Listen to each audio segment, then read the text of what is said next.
Revenge call me Buddy Love, I call her Miss Purdy. Nigga try to blitz, I'm going 730. I'ma shake the whole room like Big Shirty. Nigga say one war, it's whatever, buddy. Glock fully loaded, you know these letters bloody. Come for me, you a bitch, homie. Boy, I'm realer than your big homie. From 44, yeah, the one and only. And you know I keep this blick on me. Body slam you like Mick Foley. I got that black out on my arm, play that bitch like a violin. Say me try me once, nigga, try again. You know my position, I'm on standby. Ain't no competition, it's a landslide. Oh, you a rider, motherfucker, ride again. You said you slide on them, nigga, slide again. Niggas claim they hot, but we been fire. If they ain't one of mine, so they anti. Oh, you a rider, motherfucker, ride again. You said you slide on them, nigga, slide again.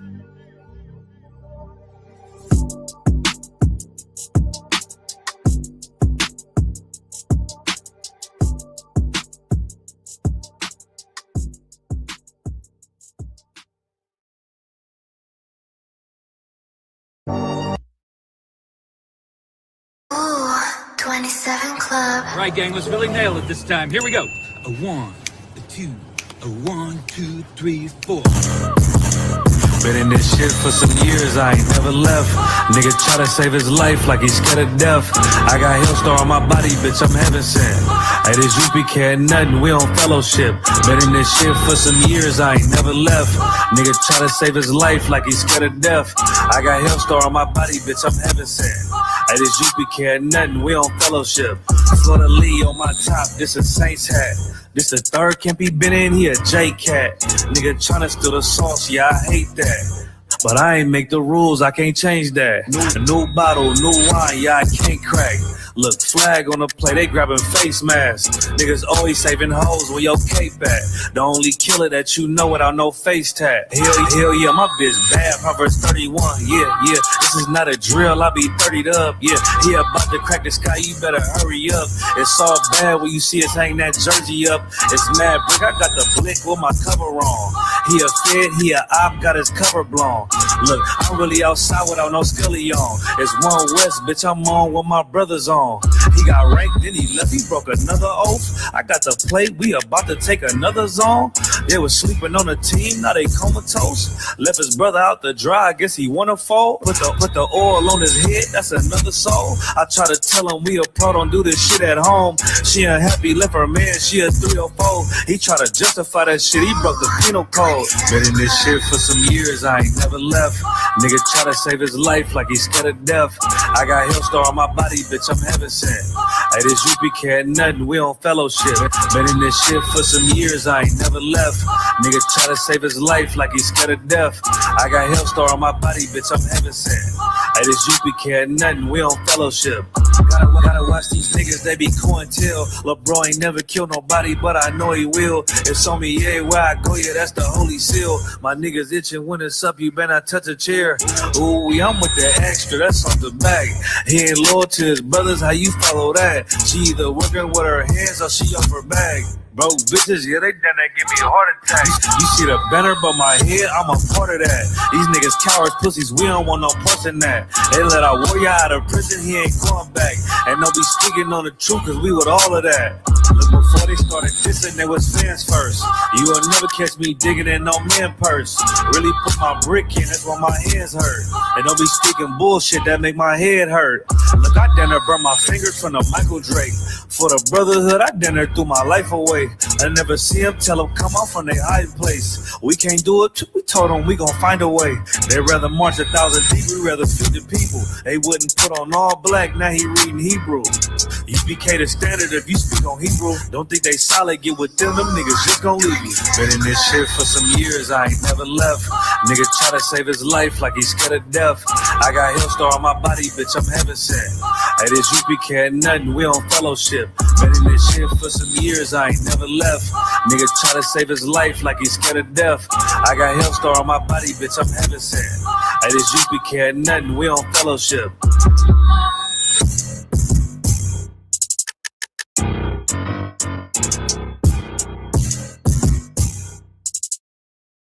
you seriously, you're looking for a Christ man, the one who's knowing it with the Lord, with the Spirit of the Lord, to do His will. I'm that nigga.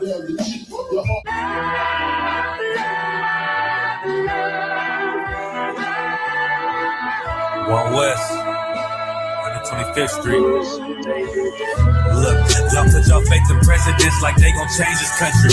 Run the league and let y'all play cause y'all gon' make a money. Fuck Obama, he ain't come here on cargo slave ship. What the fuck he do for blacks in his administration? I'm waiting, patient like a saint. Black, Hispanic, Native, they hate your ass the same. Hate Christ in they image, paint you as a slave. God ain't all love, scriptures say hate. African soul niggas, they know we not the same. School to prison pipeline to get you off the streets. Put you in the cell toilet connected to the sink.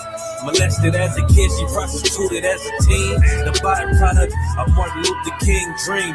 They just took the yoke off, my nigga, we ain't free. We live in bleak in these wastelands of poverty. If you don't know the truth, then the lie sound promising. Prophecy, gift and the curse. Dylan started killing, they was sitting in church. Black folk forgave him, man, this shit is absurd. You should never love your enemy, that shit ain't gon' work. Yeah, fuck dying on your knees, you better die in glory. Man, I joined the UPK, taught me the art of war. I took a nigga life like mine to be recognized. I feel that pain every day, it can't be reconciled. Pops banging, my sister a prostitute. My brother got life, and somehow I still found the truth. War ready, no cowards, no excuse. Fuck reparations, you can't bandage no open wounds. Blood on the leaves, body swing hung from a noose. I was on a run in Nashville and I found the truth. I called the school, classes being held by the shot. For my life, I want to be a gangster like a cop. Do this for my brothers, real brotherhood. Everything we do, we got it out this book. My nigga, I can never be no African. UPK the only authorized acronym. I'm passionate about my brothers and sisters.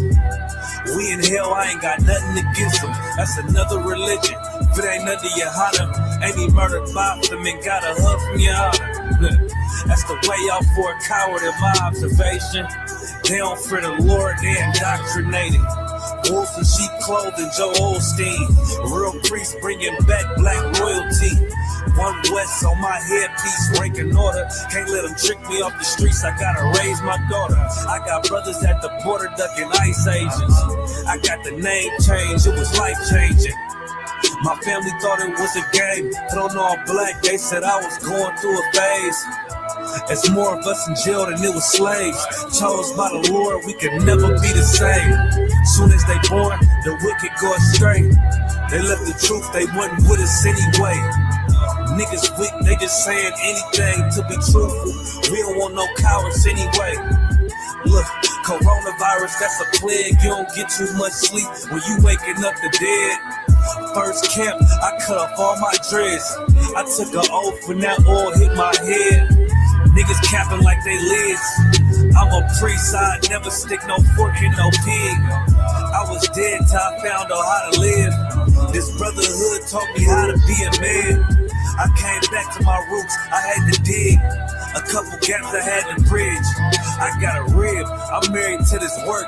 You wanna serve the Lord, he ain't in the Christian church. Came back to my roots, I had to dig. A couple gaps I had to bridge. I got a rib, I'm married to this work. You wanna serve the Lord, he ain't in the Christian church.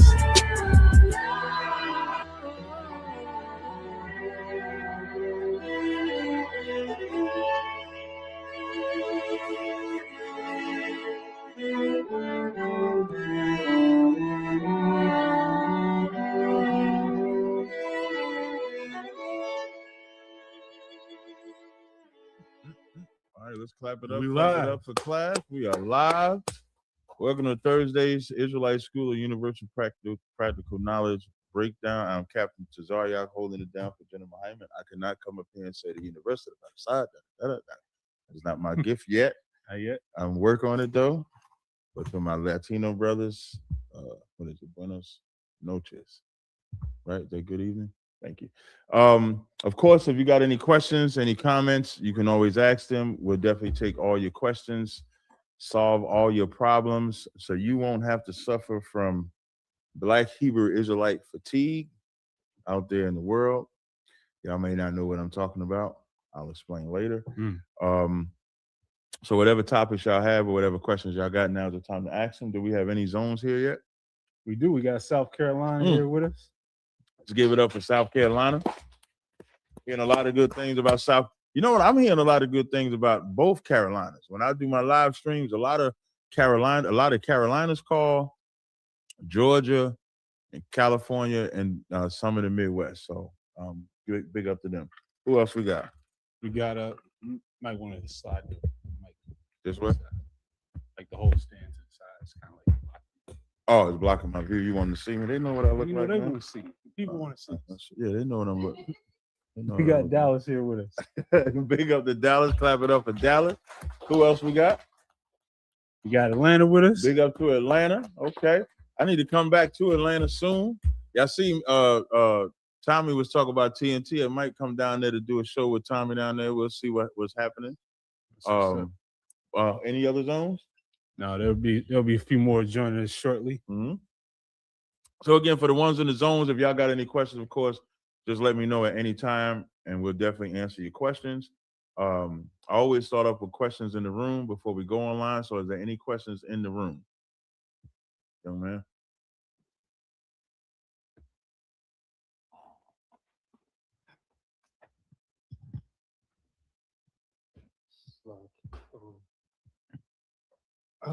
I wanted a breakdown of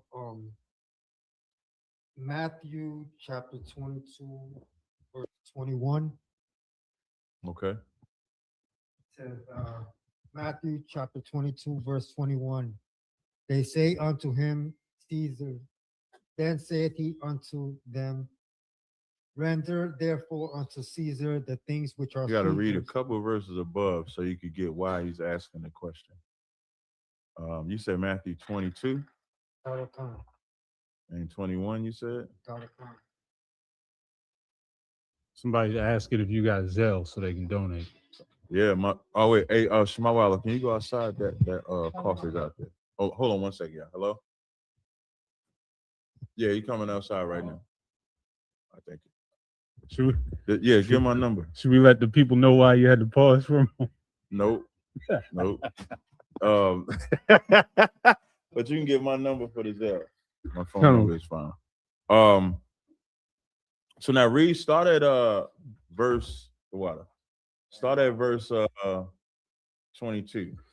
And this is something that you go through. You're gonna go through this in your everyday life, especially, we call a white man the devil. I'm doing a 1v8 tomorrow.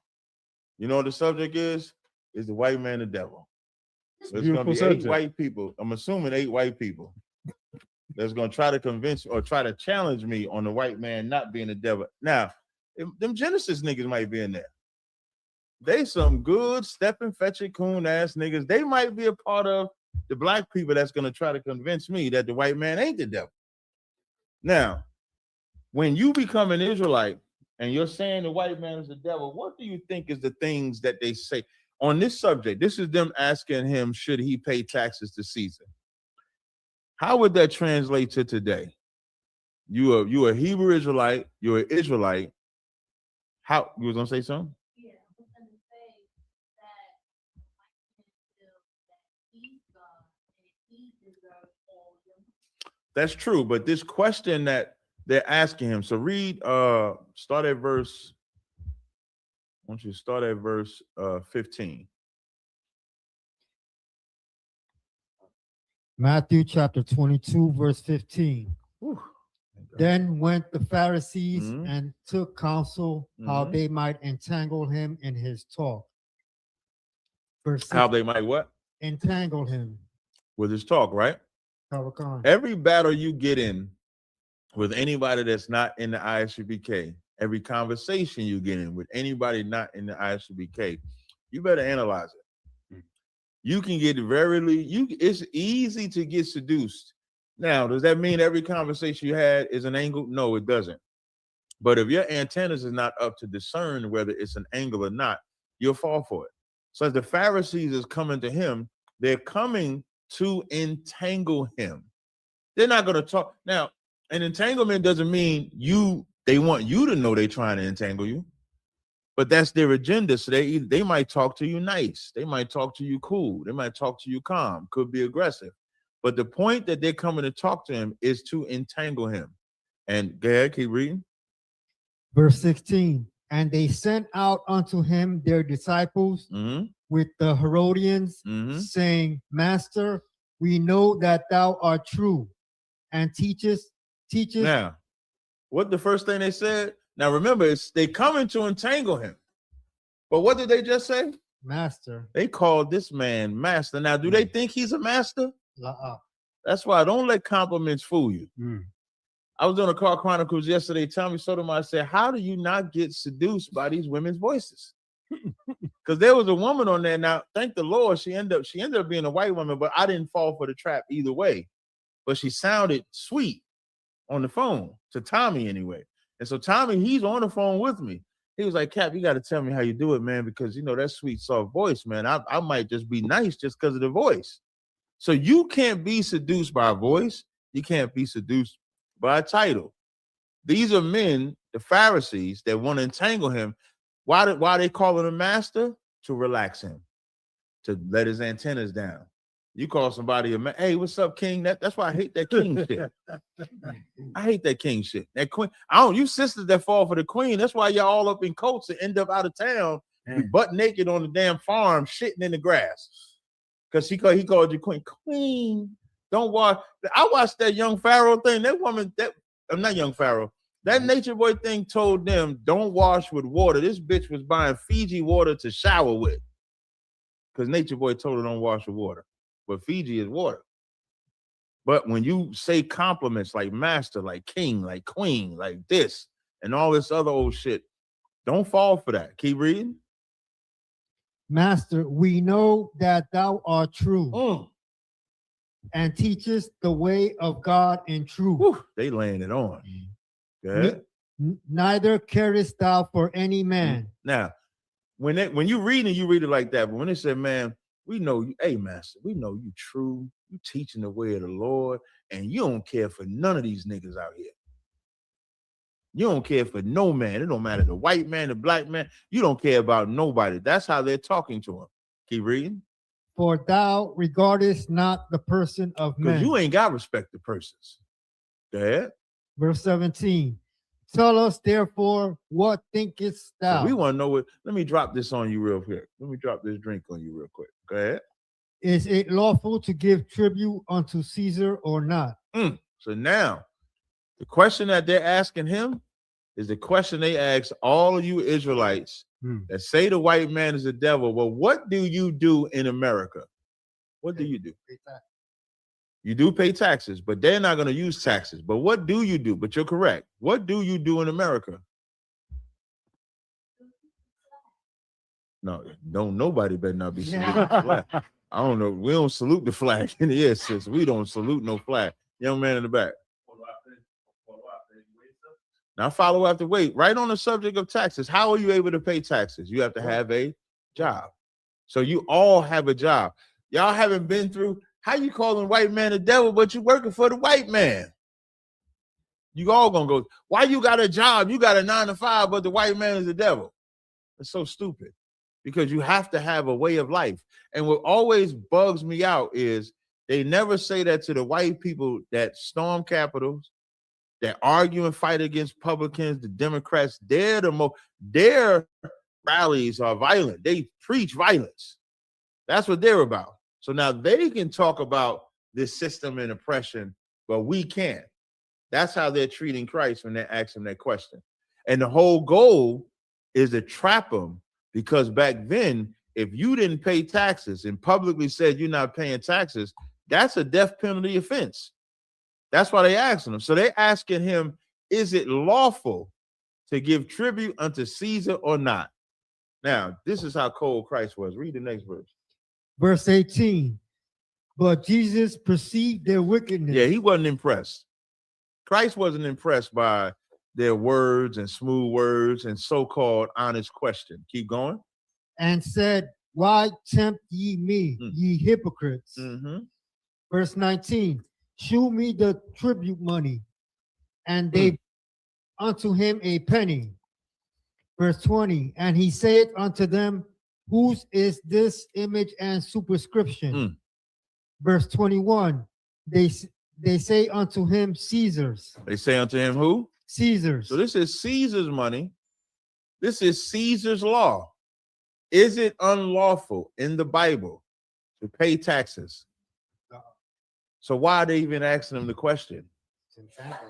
To make him say, because how they perceive it is the same way these Christians and Muslims and atheists, they perceive to entrap us by saying that, excuse me, that we push F the system, don't do this, don't do that. To work for the white man. To work for the white, it doesn't make sense. So they expect us to be against them. They expect Christ to be against them. But he said, whose money is on a penny? Go ahead. Then said he unto them, render therefore unto Caesar the things which are Caesar's, and unto God the things that are God's. Now, can anybody show me where? Now, it's not going to say this exactly. So when he says, render unto Caesar the things which are Caesar's, and unto God the things which are God's. In the Bible, when we went into captivity, does anybody know a time where we were told, I don't want to say it in a way where you can get it, and I don't want it to be too difficult. Is this in the Bible that we would have to do this?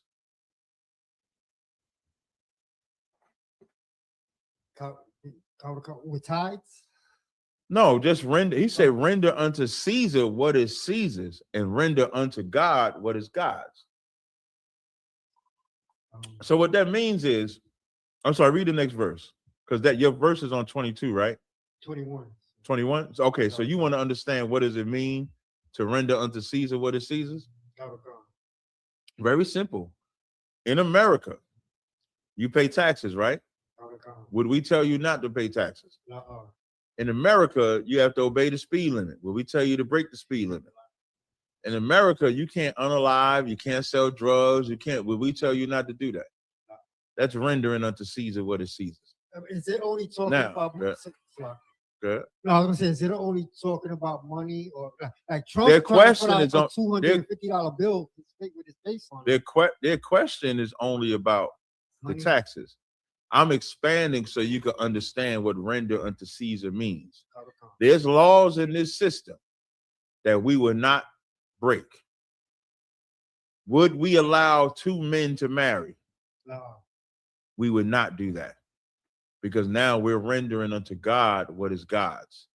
So you render unto Caesar's, rendering unto Caesar and rendering to God is as simple as this. If it's not breaking the law, statute, commandment, you can obey what the system says. If it's breaking the law, statute, commandments, then you don't have to obey what the system says. It's that simple. All right. So the money, the face on the money, this is their kingdom. The scripture I was talking about, Jeremiah, the 29th chapter, go there real fast. Jeremiah 29, and I think it's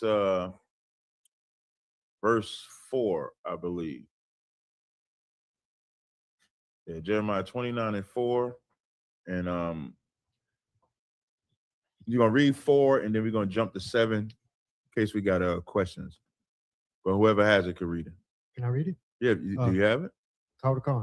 Jeremiah chapter 29, verse 4. Thus saith the Lord of hosts, the God of Israel, unto all that are carried away captives. So now he's talking to us as we're carried away captive. Keep going. Whom I have caused to be carried away from Jerusalem unto Babylon. Keep going. Verse 5. Build ye houses and dwell in them, and plant gardens and eat the fruit of them. So now, as you being carried away into captivity, it doesn't tell you to be homeless in a bump. It tells you to build houses. You know how you're going to build a house? You're going to have to work in that captivity. You're going to have to not be a slave in that captivity, because you got to build a house. You got to dwell in them, plant gardens, and eat the fruit of them. Keep going. Verse 6. Take ye wives. Take what? Take ye wives and beget sons and daughters. Now you have to build a family structure. You have to be patriarchal and matriarchal. You have to have a mother and father. You got to take wives, beget sons, get daughters. Take wives for your sons, give daughters for your husbands. that ye may increase there. You're not going to increase if you don't work. Don't ever let no Israelite come to you and say, man, we ain't got to work. Even if you live off the land, you working. But living off the land, if it's shit on the land, I can't get over that nature boy. They shitting on the grass and saying that their shit is fertilizer. Y'all know they said that. Yeah, y'all using the toilet system. That's messing up. You supposed to let your shit hit the grass. Ugh. So now you ain't living off the land. You living off the land by what you work. Your 9 to 5, your business. And in the technology world, even being what they call a content creator. But even all those things are work that get you paid. You pay taxes off of what you get paid. That's how you do it, right? Now read verse 7. Verse 7. And seek the peace of the city whither I have caused you to be carried away. Now, if you teach to break the city's commandments, that would get you arrested. That would get you thrown in jail. What they wanted Christ to do was get thrown in jail by the Roman Empire, by the Roman armies. So the Roman centurion would come and lock him up, because if he said, I'm not paying taxes to Caesar, I only obey God, they would have locked him up. So I just wanted to show you this verse here so you can see, even as we getting carried away captive, you will pay taxes. You don't even pay taxes. They take taxes, by the way. You it ain't like you get your full check and then you give them what you think they should get. They take it automatically. It comes tax cut. But you're going to pay taxes. You gonna say something? So like I was gonna say, is it from the slave master takes it, the oppressor takes it? Yeah, that's why we call it a slavery. What this is the work. Like what we do here is the work. That's just your slavery. All right, that answer your question? Most I appreciate it. I'll take any other questions in the room? I'll take the sister first and then I'll take the brother. Yeah, I had a situation yesterday. I was on a train. I was actually going a different way home. And this white man with the walker got on the train. So I normally don't look at that, but that was a little strange because you don't see that. You don't see what? People walking with walkers on those steps and all of that. Okay. So he got on the train, and then I'm sitting there minding my business, looking at my phone, and he saw my Shield of David. The white man. The white man. He walked over to you? No, he just yelled on a crowded train and said, Miss, I got one too. Mm-hmm. Talk about your chain. Right. Okay. So now I didn't say anything to him about it because I knew that it would embarrass me. It would embarrass what? Me. Okay. So I kept quiet. Okay. Now, what is the protocol for a woman defending her faith when you're being challenged on the train? Well, what you did was what you should do. That's the protocol, because you wasn't challenged at all. All that devil said was, I got one too. Anybody ever been on a New York train? It's savage. It's savage. Like, your antenna should go up, and as long as he stayed over there and he said, I got one too, what you did was absolutely correct. Because that's what a woman should do. Why would a woman shouldn't be looking to engage with any man, but he wasn't engaging with you at all, other than saying, I got one too. Mm-hmm. And on that train, you said, you could have just nodded. Okay. I did. Yeah, and that's it. That's exactly what you're supposed to do. All right. Don't ever, and brothers shouldn't do that either. Sometimes, you don't want to waste your time. It's hard for me, unless it's online where it's a teachable moment. I don't have one-on-one battles with white people in private. I don't do that. So you also don't need to do that. You don't need to entertain that. The goal of a woman is to not endanger herself. You start arguing with a man, even in a woman, in some instances, you can endanger yourself. And on that New York subway, you don't know what he could pull out. Next thing you know, he's stabbing you or fight. The trains, there's horror stories on there. So you did it absolutely the way you're supposed to do it. All right? All right, let's go. What's going on, young man? So I was Shalom Adawan. My question is with Jeremiah. chapter 31, verse 27. Mm-hmm. Read it and then ask the question. Okay, you read. Behold, the days come, saith the Lord, that I will sow the house of Israel and the house of Judah with the seed of man and with the seed of beast. Mm-hmm. What is Read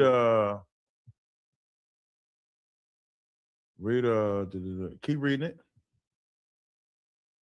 And verse 28.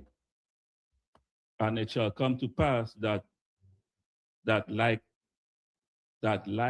as I have watched over them to pluck up and to break down and to throw down and to destroy and to afflict, so will I watch over them to build and to plant, saith the Lord. So now when he says, I will sow the house of Israel and the house of Judah with the seed of man and with the seed of beast, what is sowing? Planting. So what is he saying he's going to do with Israel? He's going to plant them with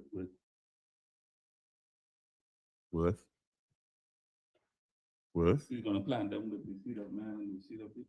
Yeah, that's exactly what he's saying. It's talking about sewing us together, right? Okay, that's the metaphor. Joining us together. Keep reading. I'm sorry. So now read 28 again.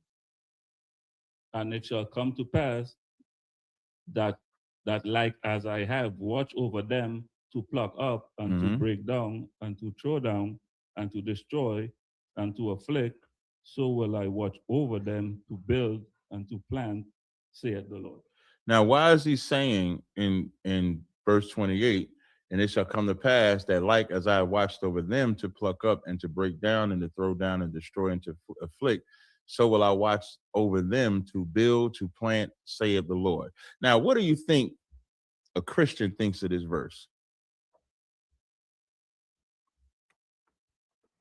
Of the 27th verse, I will sow the house of Israel and the house of Judah with the seed of man and with the seed of beast. What do you think they think that is? I'm not sure. You're not sure? Anybody? Yeah, speak it up.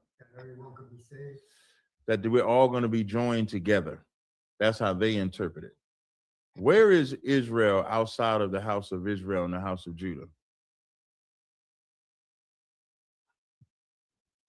Where is Israel outside of the house of Israel and the house of Judah? Scattered. Yes, scattered. So that seed of man and seed of beast is not talking about other men. It's talking about us where we are. When you read 28, it says, and it shall come to pass that like as I watched over them to pluck up and to break down and to throw down and destroy and afflict, I will watch over them to build and plant. So it's going to be the house of Israel, house of Judah, seed of man, seed of beast, building, right? Now read 29. In those days they shall, 29, in those days they shall say no more, the fathers have eaten a sour grape, and the children teeth are set on edge. That's how you know it's not talking about non-Israelites. It's talking about bringing us back together. That's why it says, when it says in those days, they shall say no more, the fathers have eaten sour grapes and the children's teeth are set on edge. The precept for that is Ezekiel, I think it's 16 when it's let me make sure it's Ezekiel 16. And somebody get Zechariah 10 and 9. Somebody grab that for me. And it's in Ezekiel, it is Ezekiel 16.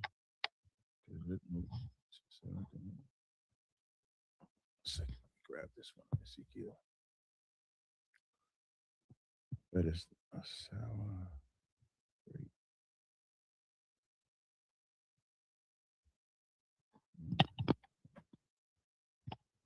Ezekiel 18. In Ezekiel 18, he mentions the same proverb that Jeremiah is talking about. It says, Ezekiel 18:2 says, what mean ye that use this proverb concerning the land of Israel, saying the fathers have eaten sour grapes and the children's teeth are set on edge? Grape by nature is supposed to be natural, supposed to be sweet, supposed to be good. The sour grapes is when you eat something sour, it turns your stomach. So the metaphor is the fathers have eaten sour grapes, therefore the children's teeth are set on edge. We don't have nothing to eat. So we don't have that proverb no more. So in Jeremiah 31:28, when I go back to it, get back to it. when it says, read the end of Jeremiah 31 and 28. I hate when I bring my MacBook to class. I prefer my Windows computer. So when it says in 29 rather, they shall say no more, the fathers have eaten sour grapes and the children's feet are set on edge. That can happen this day. In this day, we are the fathers that once ate sour grapes, or our fathers ate the sour grapes, and we're the children of them fathers. But we can't use that proverb no more because the Lord is sewing us together today. That's exactly what he's doing. Who has Zechariah 10 and 9? Somebody grab Zechariah 10 and 9 and read that for me, please. Zechariah. You gotta have a mic though. Yadazar. Zechariah chapter 10, verse 9. Mm-hmm. And I will sow them among the people. Mm-hmm. They shall remember me in far countries. And where? Far countries. So when you say I was saying sowing us amongst the people, so the house of Israel, the house of Judah, is sold amongst the people and amongst the beasts. He's going to do what in the far countries? I will sow them among the people, Mm-hmm. and shall remember me in far countries. And we're going to remember him in the far countries. Go ahead.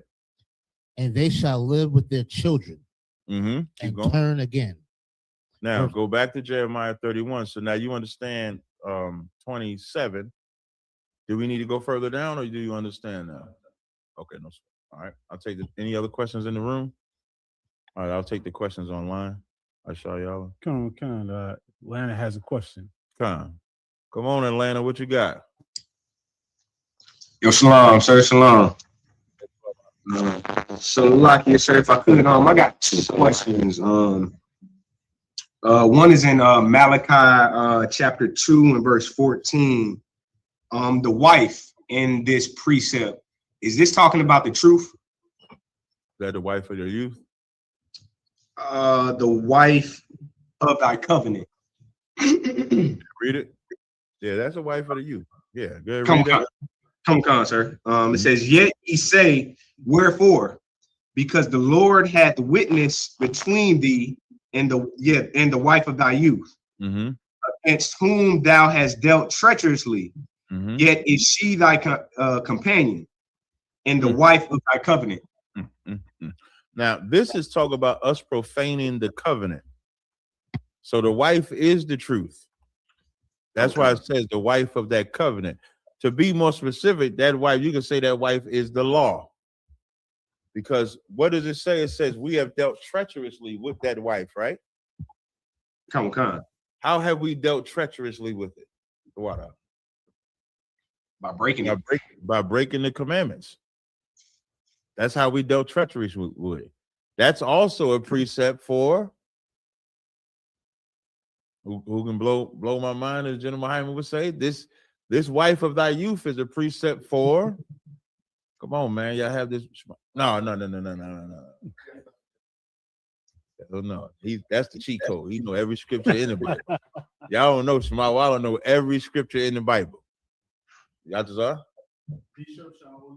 That's right. This is a direct precept when it says the bishop must be blameless, the husband of one wife. Because if this is your wife of the youth, what are you to the wife? Y'all scared to say? Y'all scared to talk today? If this is your wife, you are the husband. Why y'all act like y'all scared to talk? Y'all all right? Hey, y'all all right in here? Jesus Christ, man. Y'all know, General Hyman, he to put the fear of everything. I'm not the guy. Y'all can answer me. But that's important to understand that. So in Timothy, when it says the husband of one wife, what does it? Read that verse again, Micah 2 and 14. Read that verse again. Come on. Yet ye say, wherefore? Because the Lord hath been witness between thee and the wife of thy youth, against whom thou hast dealt treacherously. Now, in this metaphor, how many wives you supposed to have in this metaphor? One. So if they dealt treacherously, what did they do in this metaphor? Get another wife. They gathered other wives or other beliefs. That's how they dealt treacherously. with her. They dealt treacherously by leaving their wife of their youth and going to get with these abominable wives. Yeah, 12. There's another good precept for this is I think it's in the Proverbs when it says refrain from a strange woman. I think it's in Proverbs. Let me see if I can find that one for you. Did you need any more on that verse? Nah, sir. Not on that one. But I do have a question on another one if I could, sir. You got a question? I know you got a question on another script. Do you have a question on this scripture anymore? Salaki, you broke up. I said, did you need more? I want and go to Proverbs. Let me make sure. 5 and 20. Come on. And it's a couple of scriptures that you can use for this. All right, read that. Come on. It's the book of Proverbs, chapter 5, verse 20. Mm-hmm. And why wilt thou, my son? Start at verse 19. Start at verse 19. Come on. Verse 19. Let her be as the loving. Salaki. Start at give me 1 second.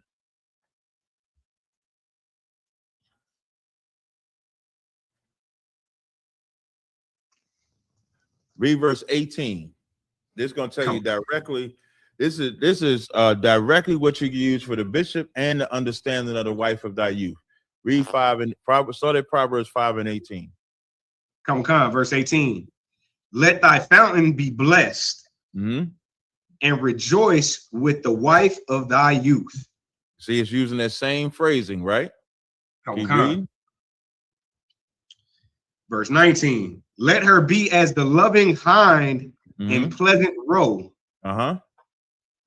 Let her breast satisfy thee at all times. Listen, you don't need to go outside the Bible to get no way to understand how to talk to your woman. It tell you everything and what you're supposed to do. It said, let her be as a loving hind, pleasant roe. Let her breast satisfy thee at all times. Now, this is giving you a physical understanding of the wife of thy youth. Malachi is giving you the spiritual understanding. This is how you know that they're going to marry together. Because most people will, when I said it's treacherous if you deal with the other wives, they're going to think it's about multiple wives. But it's a certain type of woman that you can deal treacherously. What are the women that they dealt treacherously with in Malachi? Give me some examples. Sis? That's not correct. Who? No.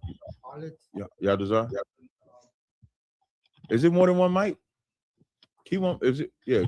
So like sir, in Malachi, the priests went and sacrificed unto other right. So that's what I'm asking. So what would the wives be? Like, give them to me. The wives will be the gods of the other nations. Okay, if you teaching, don't say that.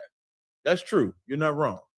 You got to say shit like Christianity, Islam, Egyptology, all the stuff in the prayers, Baal.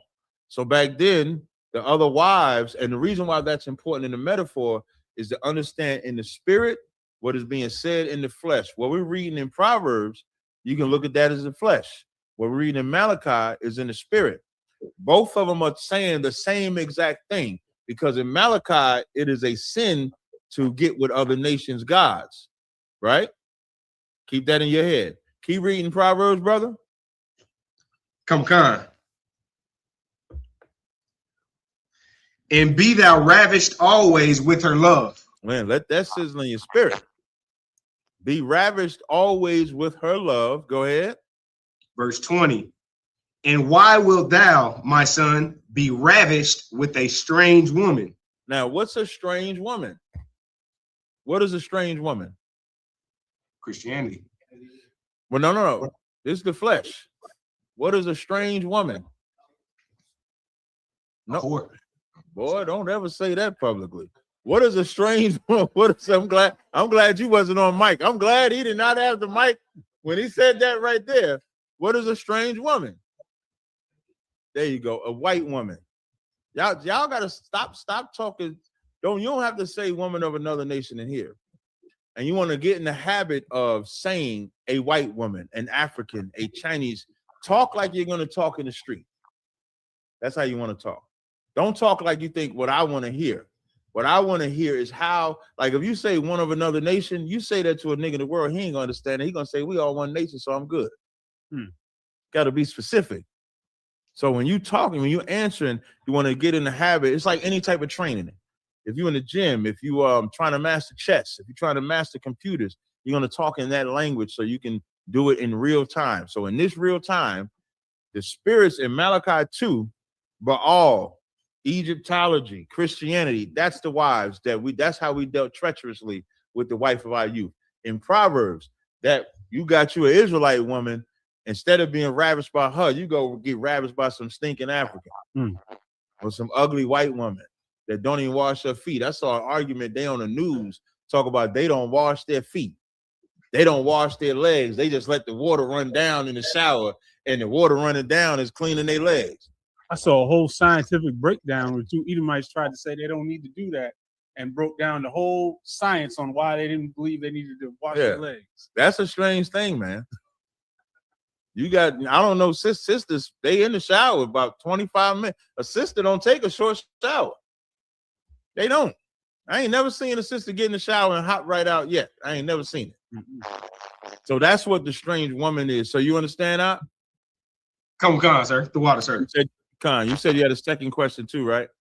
Khan, yes, sir. It's on the book. It's in the book of Song of Solomon, 1 and 5.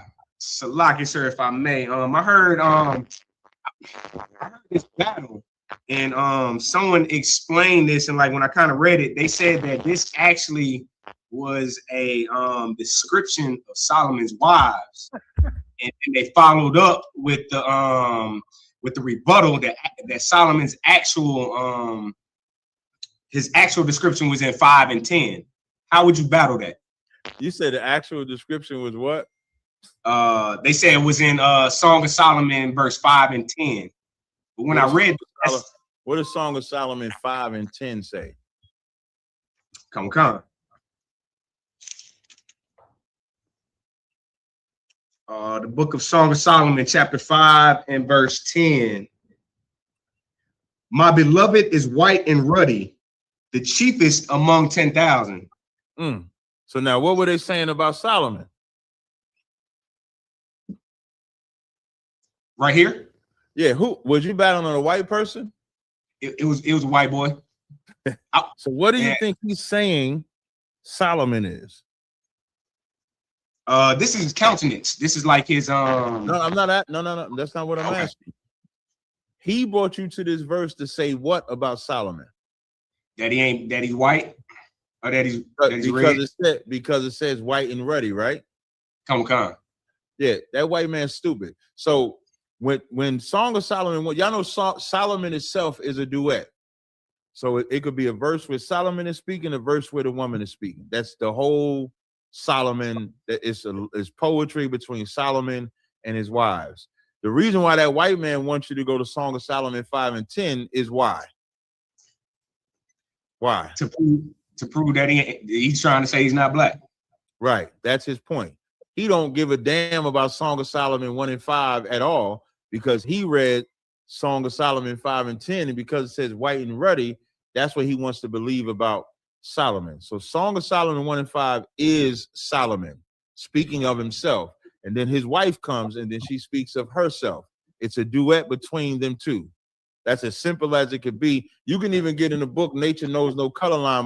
Most Jewish rabbis admit that Solomon, but they normally say Solomon was black at that time. But then, the Israelites, when they traveled and they came up in the caves, well, not the cave, when they went up in colder climates, their melanin changed. That's the argument they normally use. What I would focus on is Song of Solomon 5 and 10 is not describing color at all. And then Song of Solomon 1 and 5. Now, when he says, I am black, but comely as the daughters of, as the tents of Kedar, so as the daughters of Solomon, he's talking about himself in third person, which you can see when Christ says, the foxes have holes, but the Son of Man has no place to lay his head. he's the Son of Man that he's talking about. He's just talking about himself in third person.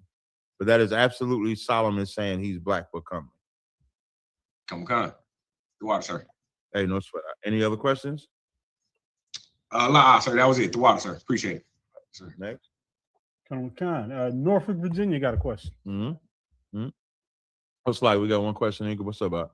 If y'all know y'all gonna speak, you know what y'all should be doing, right? Real quick, sir. So I just wanted to make this comment about the word in the Hebrew, which is tazak, and it means bright. Which word? You gotta say which word you're talking the about. word white. Okay, go ahead. So it's from dazzling, that is sunny, bright, figuratively evident, clear. So just for context. The water.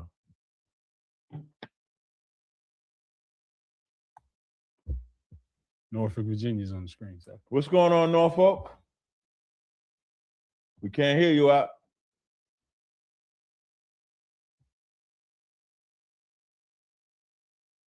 Can't hear you.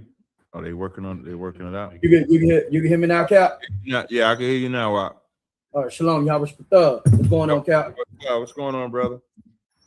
Not much to watch, sir. I got a question on Jude 1 and 9. I'm gonna read it for you, sir. Book of Jude 1 and 9. Yet Michael, the archangel, when contending with the devil, he disputed about the body of Moses, durst not bring against him a railing accusation, but said, the Lord rebuked thee. Okay, sir. My question is, what did it mean when he said he durst not bring against him a railing accusation? That's an excellent question, brother. So now they're disputing over the body of Moses, right? Come on. We know the mistake that Moses made. He struck that rock at Meribah, right? And because of that mistake, he could not enter into the kingdom, right? So when Michael and the devil is disputing over the body, does the devil, or I'll just say, does Satan have a point about what he's saying about Moses? Come on, sir. And who knows he has a point? The Most High? Nope, we can't say the Most High. It cannot be the Most High because we don't read the Most High. Okay, come on. Who knows that he has a point? Michael. That's why he said he's not. So as they're disputing over it, he ain't bringing no accusation against Satan. Michael ain't saying, Satan, you wrong. So he says, the Lord rebuked thee, meaning the Father. Hey, step in, man. Because Satan has a right to say what he's saying. Hey, Moses did these things, but he did this too. So that's the contention between the two of them. Go to Zechariah 3. Go to Zechariah 3 and 3. Go to Zechariah 3 and 1 and 2. Come on. The book of Zechariah 3 and 1. And he showed me Joshua, the high priest, standing before the angel of the Most High, and Satan standing at his right hand to resist him. And what? To resist him. So now, what you're reading in Jude is in the spirit of what's taking place in the flesh. Joshua is the one standing there dealing with the body of Moses, how to bury him. And you got Satan on one hand to resist him and the angel of the Lord on the other side. Read verse 2. Come on, verse 2. And the Most High said unto Satan, the Most High rebuked thee, O Satan, even the Most High that have chosen Jerusalem rebuke thee. Is not this a brand plucked out of the fire? So now that's the latter part. When Michael says the Lord rebuked thee, that's him doing that in the name of the Most High. So Zechariah is giving you the physical thing that's taking place in the spirit world, what Joshua has to deal with. Who makes the decision? Joshua. But so that's what's taking place right there. Am I answering your question, or just making sure I explain it to you right? Come on. No sweat. Now read the verse. Now go back to Jude. Come on, cousin. And read the verse after that. That's verse 10. So now, because the point that Paul is bringing this up, right? Paul is not what. So Jude is not bringing this up because he want to talk about that. Jude is bringing this up for a different point. The point that he's trying to make. Before you read that verse, read verse 3. Verse 3. Come on, concert. The book of Jude 1 verse 3. Beloved, when I gave all diligence to write unto you of the common salvation, it was needful for me to write unto you and exhort you that ye should earnestly contend for the faith which was once delivered unto the saints. Now, it's important. Remember, it's important that you earnestly contend for the faith which was once delivered to the saints. Read verse 4. Verse 4. But there are certain men crept in unawares, who were before of old ordained to this condemnation, ungodly men, turning the grace of our power into lasciviousness, and denying the only most high God, most high power, and our Lord Yahweh Shah Mashiach. So now everything that you read is to warn you of ungodly men ordained for condemnation, trying to turn the grace of our God into lasciviousness, to turn the grace of the Most High into nastiness, adultery, fornication, all type of absurdity that would take place. So when you read 5, 6, and 7, he's giving you a remembrance of things that happened in the past. When he brings up 9, that's when he says, yet Michael. So now, for time's sake, when you read 5, 6, and 7, it puts you in remembrance what happened in Egypt, what happened in the time of the garden, what happened in the time of Sodom and Gomorrah. Then when he said, verse 8 says, likewise, also these filthy dreamers defile the flesh, despise dominion, and speak evil of dignities. Speaking evil of dignities is like speaking evil of powers. Like today, they'll tell you there's such thing as fallen angels. Now, there's fallen angels because if angels can sin, who else can sin? We can sin. You can't even help it. If the angels couldn't obey God, how you gonna obey God? Right. So when he says that, that's why he says, yet Michael, when contending with the devil, he disputed about the body of Moses, did not bring a railing accusation against him. So the point of that is not so much what took place with the body of Moses, but more so that Michael didn't say nothing evil against Satan disputing over the body. Now read verse 10. Verse 10. But these speak evil of those things which they know not. But we speak evil of things which we know not. We speak evil of things that we don't understand. We speak evil of these fallen angels and stuff like that and try to destroy the grace and mercy of the Most High. You got brothers that say keep the law and say don't keep the law. White man can be saved. White man can't be, white man can't be saved. And a white man can be saved. Joseph is not the father of Christ. It's so easy for us to speak evil of those things. So he's pointing out how if Michael didn't speak evil of Satan, why are you speaking evil against the law? Why are you speaking evil against the Most High? Why are you speaking evil against the scriptures? Keep going. But what they know naturally, as brute beasts. Drop the verse 11. Salaki, sir. Drop the verse 11. Verse 11. Woe unto them. For they have gone in the way of Cain and ran greedily after the error of Balaam for reward. And did what? And ran greedily after the error of Balaam for reward. And ran greedily for reward.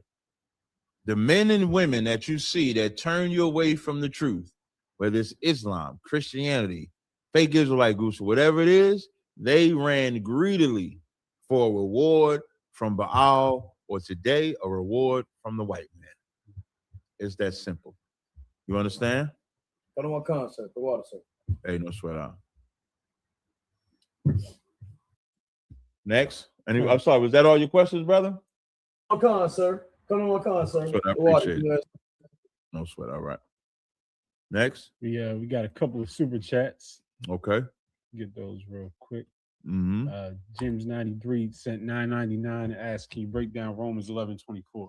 I sure can. Thank you to James for the question on Romans 11 and 24. Romans 11 and verse 24. For if thou wert cut out of the olive tree, which is wild by nature, and wert grafted contrary to nature into a good olive tree, how much more shall these, which be the natural branches, be grafted into their own olive tree? Let me tell you something, man. Paul knew what he was doing. I think Paul. I think the Most High too, though. Because if Paul didn't write the way that he wrote, we would never have this New Testament. The letters of Paul, we never had them shit. We would never have none of the scriptures if it was so easy to understand. And Romans the 11th chapter is one of them chapters that if all else fails for a Christian trying to save white people, I'm talking about right now. My nigga. Yeah, in about 20 minutes. If all else fails for a Christian that cannot save the white man, the wild olive tree is where they go. Kadazar and Babawan out in California, and Kadazar just did an excellent breakdown of Romans 11th chapter. Make sure you check it out, right? So now, read the first verse in Romans 11th chapter. Romans 11 and verse 1. I say then, hath God cast away his people? God forbid. Now we have a subject matter, right? Have God cast away his people? God forbid. Read. For I also am an Israelite. For he's what? I also am an Israelite. Because he's an Israelite. Go ahead. Of the seed of Abraham.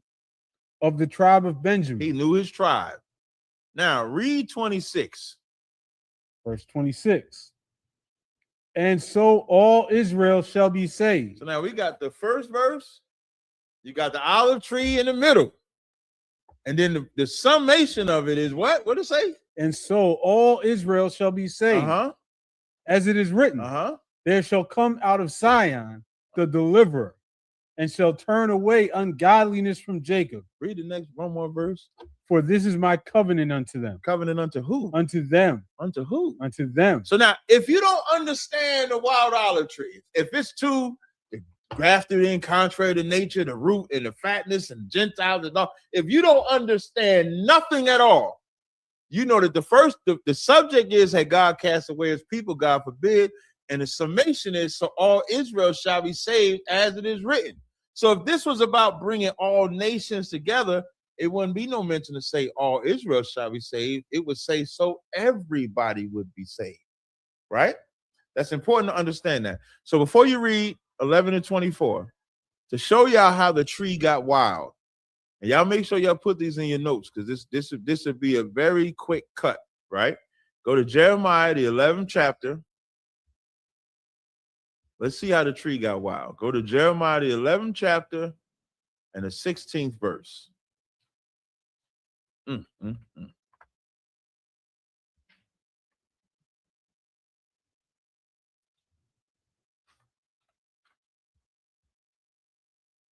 Anybody got it? Jeremiah. If you're gonna read, just grab a mic. Now y'all done been in class long enough to where if you know you're gonna read. Now I don't care. You know why I would say this to y'all like that? Because I hate when y'all make Jeremiah wait. Just a pet peeve of mine. When y'all know y'all gonna talk, just get the mic. Simple task. There's 2 mics out there. All right. Don't y'all keep doing it to me. Just don't do it to Jeremiah. All right. Go ahead. Jeremiah chapter 11, verse 16. The Lord called thy name a green olive tree, fair and start at 15 so they can understand. Start at 15. Jeremiah chapter 11, verse 15. What had my beloved to do in mine house, seeing she had wrought lewdness with many, and the holy flesh is passed from thee? Now, what the Lord is saying is, what have I to do with mine house? Because we have committed lewdness with many. That is going on. You know, people make the Bible like a utopia sometimes, like the children of Israel was these holy, righteous, God-fearing people. That's just not true. You read about our disobedience all throughout, which is why nobody should be surprised. When people say they want to take it back to the Bible days, it is. Because the same way the children of Israel was disobedient back then, we are being disobedient right now. You know how you know we're being disobedient? Because Christ is not here. If we were obedient, Christ would be here. And so now he's saying they commit this lewdness with many. That many is the same belief systems, the same races you love, the same people you want to sleep with no matter what. Then it said, keep reading it. And the holy flesh is passed from thee. Mm-hmm. When thou doest evil, then thou rejoicest. And you rejoice at the evil that you do, which is what we do all days. Now, because we did that, read verse 16. Verse 16. The Lord called thy name, Mm-hmm. a green olive tree, Mm-hmm. fair and of goodly fruit. Mm-hmm. With the noise of a great tumult, he hath kindled fire upon it, Mm-hmm. and the branches of it are broken. The branches of what? Broken. That now, so now keep this in mind, because they'll tell you the branches that are broken or branches that are being grafted back in are non-Israelites.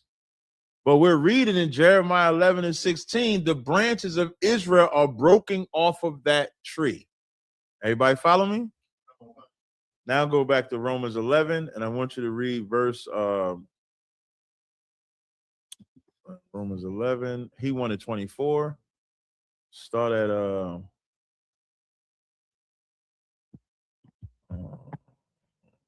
now we're gonna skip just a couple of verses, but I want you to read. You're gonna read 16, 17, and let me do 24, and then 23. All right. Romans 11 and 16. Mm-hmm. For if the first fruit be holy, Mm-hmm. the lump is also holy. Mm-hmm. And if the root be holy, so are the branches. So even though the branches are broken off, because they were once attached to the root, they're holy. You would have to ask the fake Israelites and the Christians, when were non-Israelites ever a part of the branch? They were not. But we can read where the children of Israel was broken off the branch. That's why he's even using this as a metaphor, because he doesn't have a New Testament. He only has the Old Testament. So he's reading Jeremiah and the branches are broken off and using that as a metaphor to explain those branches being allowed to come back in. Keep going. And if some of the branches be broken off, and thou, being a wild olive tree, wert grafted among them, and with them partakest of the root and fatness of the olive tree. Now, read verse verse 23. No, not 23 yet. Read so now when it says, and some of the branches are broken off, and thou being a wild olive tree, because even though some of the branches are broken off, are all the branches broken off? No. There's some branches that still remain. Metaphorically, it would be Judah would still remain, Benjamin would still remain, Levi would still remain. The other branches are gone. That's why I'm saying, and some of the branches are being broken off. Now thou a wild olive tree. Can you imagine a tree with broke branches?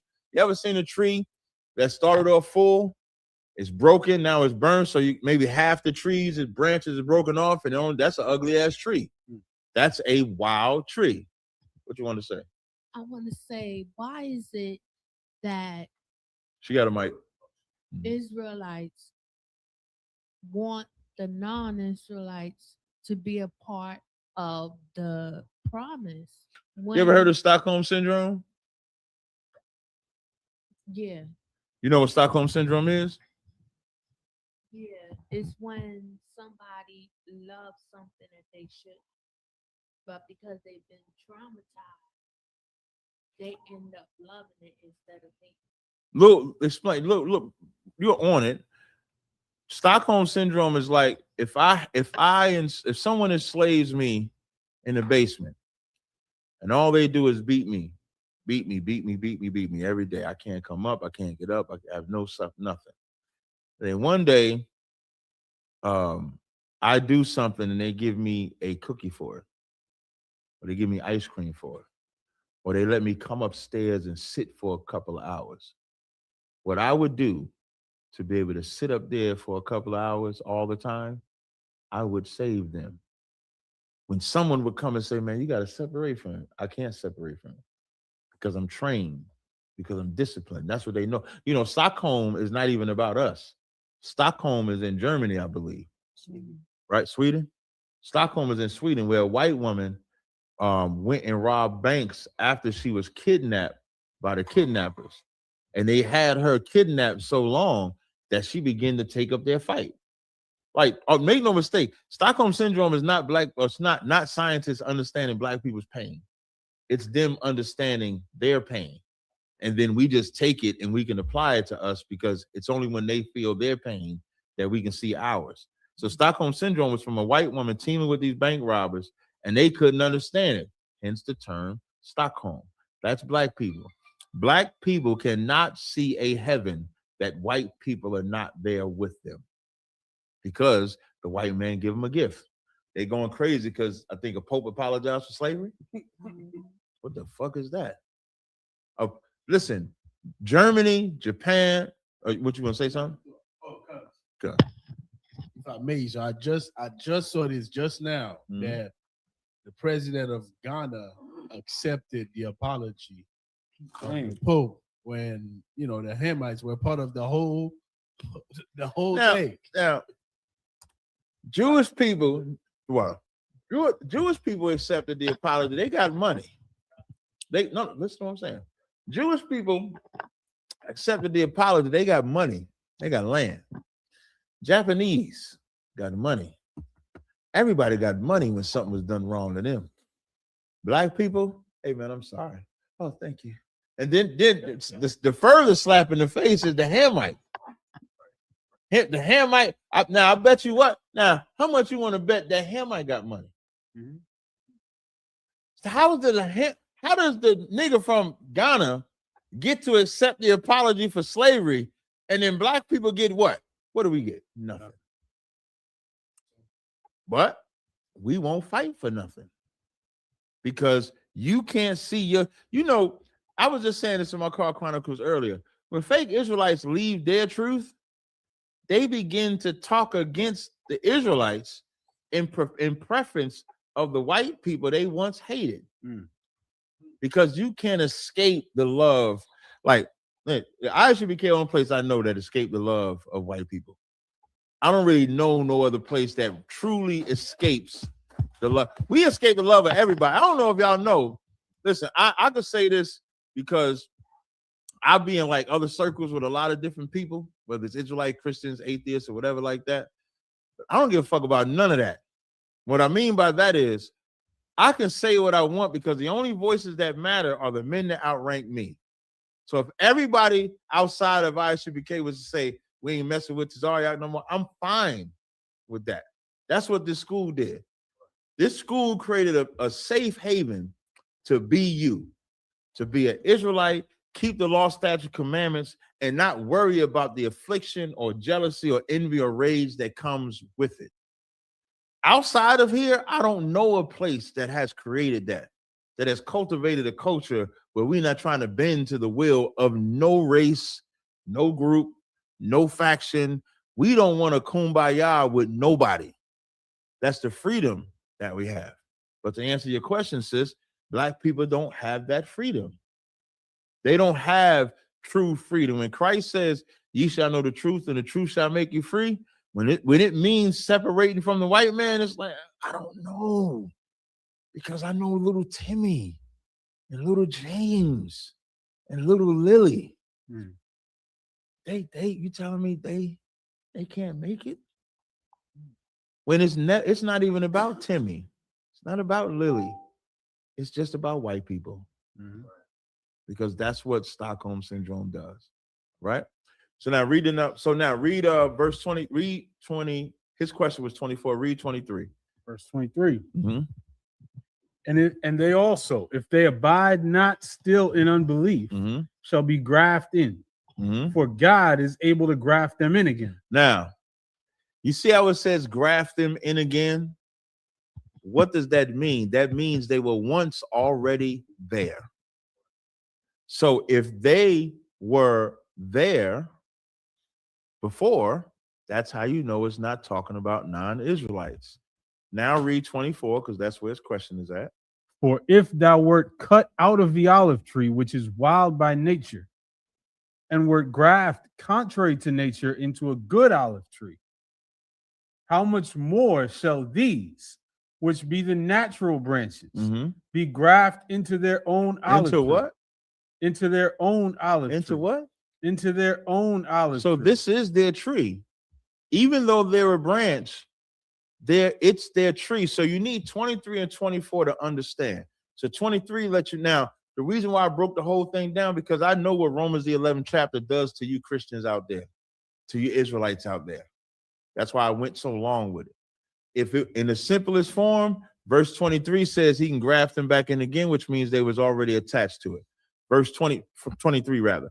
Verse 24, for if thou were cut out of the olive tree, which is wild by nature, that's what makes the tree wild, and were grafted in contrary to nature. Grafted in contrary to nature, you couldn't take a tree limb and attach it to a tree. That's what makes it wild. Because a tree, the only way, if a limb breaks off a tree, the only way you're gonna put that same limb back on is to get some tape, some glue, put that tree back on. It has to grow new limbs. That's why it's saying contrary to nature, because nature, it fell off, is gone. So when it says grafted back into their own tree, it's just saying how much more good is it for us to be together. Now, take the trees out the equation. How much is it good that only 2.5 tribes of Israel survive, or that all 12 tribes survive? I think it's good if all 12. How much? That's what that's saying. How much better that all the trees, all the branches be attached back to the tree. The natural branches that's already there, the branches that was once broken off are come back. That's better, because isn't it better that the tree be whole? Because what story would be remembered?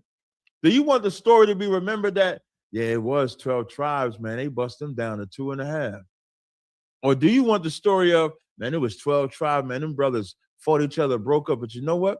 Them brothers came back together. You ever see that movie? There's a movie, The Harder They Fall, right? In the movie, The Harder They Fall, it's a movie with Idris Elba. What's the sister? She's a good female actress too. I can't remember her name. Who? Regina King. This nigga know outside the world too.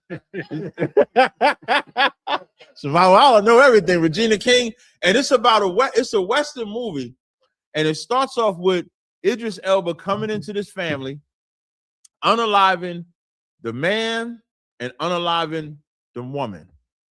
And then putting a blade cross in the little boy's head, right? You don't really know much of the story outside of that. And then so the little boy grows up to be just like Idris Elba. He's a bank robber, and his whole point is to get vengeance against Idris Elba. When it gets to the end, when Idris Elba tells the story, and I would listen, I got so engulfed in this, I hated the ending. I'm gonna tell you the ending I would have liked. I'm gonna tell it now. When they got to the end of the story, Idris Elba's in there, and the brother, the white man, what's the brother he loved them white women? Well, he don't love them no more. They chased him down the street. The brother they chased, Jonathan Majors. So Jonathan Majors is now the grown man coming to unalive Idris Elba. Idris Elba sits there and tell him the story how the man that his father that he unalived was Idris's father. And Idris used to beat the hell out of his mother and then unalived his mother. So the reason why Idris shot the man, Jonathan Major's father, because that was his father. He's revealing they brothers. And he did that as an act of vengeance because of what his father did. You know what I hoped? I hoped that when Jonathan Majors find out that that's his brother, that they would have been brothers. You know how cold that shit would have been? If they would have just been, if they would have just turned the story, that's a greater story than Jonathan Majors unaliving, getting the vengeance, and now it's just only one brother. Because it don't build brotherhood, it just builds more vengeance. So when it comes to Northern Kingdom, Southern Kingdom, or the nation, the 12 tribes of Israel, that's why it says, grafted in, it says, how much more shall these be, which the natural branches be grafted back in? In the further verse, it says, let me see if I can scroll.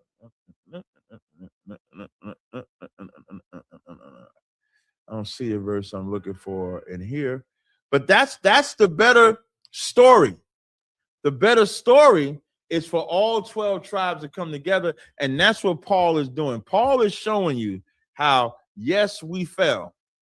These Israelites fell, but if the root be holy, so are the branches, and so all Israel shall be saved, as it is written. It's that simple. All right? I hope I answered this question. I'll take the next question. Come on. Another super chat. Mm-hmm. My brother sent in $6.99 Canadian dollars. Cap, can you help me break down? Can the brother send in his Canadian? Yeah, man. It's just funny that you said it like that, man. I'm sorry. Yeah. Can you help me break down what is lawful to do on the weekly Sabbath? Can we cook food, for example? Who can cook food on the Sabbath? Who can't? Can't. Who cannot cook food on the Sabbath?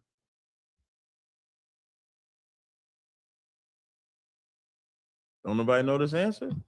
Y'all gonna struggle out there. Who cannot cook food on the Sabbath? Someone who cooked for a job, a slave. That's right.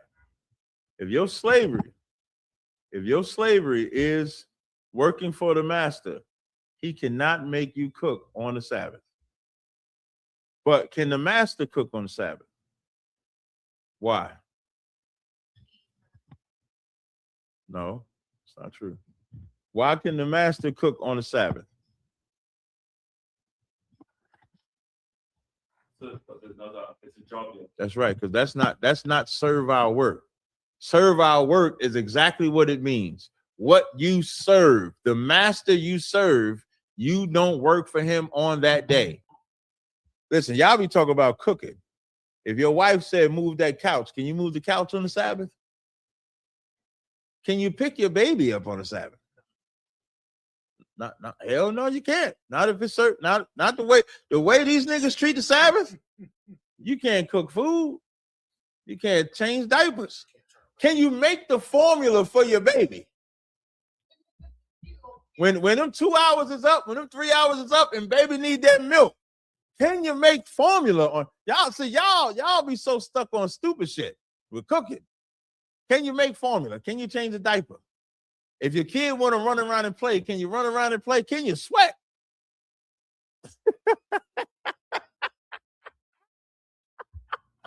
You're gonna be in the dark anyway, trying to make that formula. Yeah, you're gonna be in the dark. You can't even cut the light on.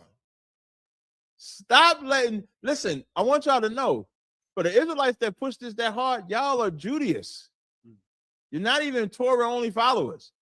And because you know what the Judaism, you know what the small hats do? They make the servants work on the Sabbath. They like, I ain't cutting that light on, you cut that light on. That's what they do. So yes, you can cook on the Sabbath. That is not your slavery, man. Can you have sex on the Sabbath? I knew Shalal Yahweh was gonna say. He said, he ain't even wait for the mic for that one. Come on. Can you sleep on the Sabbath? You know, sleep is pleasure. Can you sleep on the Sabbath? Like, I want to know what y'all do all day on the Sabbath. Like, do y'all just be sitting, oh, we can't read, we can't do nothing. You know how oppressive that is? You know what you be doing? You be watching the clock all day. Oh, we only got an hour left. Y'all be treating that shit like Day of Atonement. Y'all be on Day of Atonement, can't eat for them 24 hours. Hey, do you go on Facebook on the Sabbath? I know y'all ain't going on Facebook on the Sabbath. And Instagram, you picking up your phone? Man, come on, man. Give me the next question. Appreciate the donation, though, brother. Give me the next question. Kind. And also a super chat from Officer Kawak. No question, just $4.90. Appreciate that, man. Appreciate it, brother. All right. We got a question from Salakia, from Officer Shirazai in Florida. A quick question. He was having sound issues, so he sent it to me. Mm-hmm. From Numbers 35 and 28. Why does he have to wait till the high priest dies? What's the significance? Who? So Numbers 35 and 28. Who has Because to wait? Numbers what? 35 and 28. Okay. But who's the he that has to wait? You want me to read the verse? Yeah. Come. I thought he would have asked. Numbers 35 and 28. Because he should have remained in the city of his refuge until the death of the high priest. But after the death of the high priest, the slayer shall return into the land of his possession.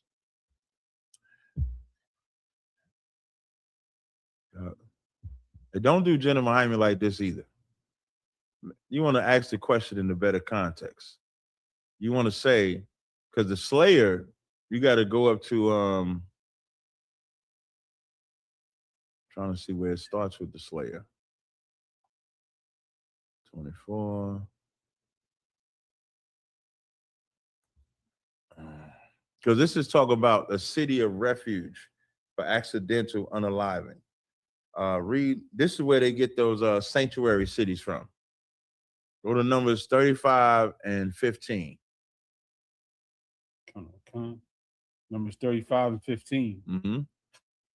These 6 cities shall be a refuge, both for the children of Israel and for the stranger, and for the sojourner among them, that everyone that killeth any person unawares may flee thither. Okay, so now let's talk about somebody that unalives someone unawares, meaning that's a self-defense killing. Even though the killer is in self-defense, never think that the family that lost a loved one don't want vengeance. That's why they need a sanctuary city, right? Read for 16. Or 16. And wait, I don't know if you need, wait, because it talks about that being a murderer.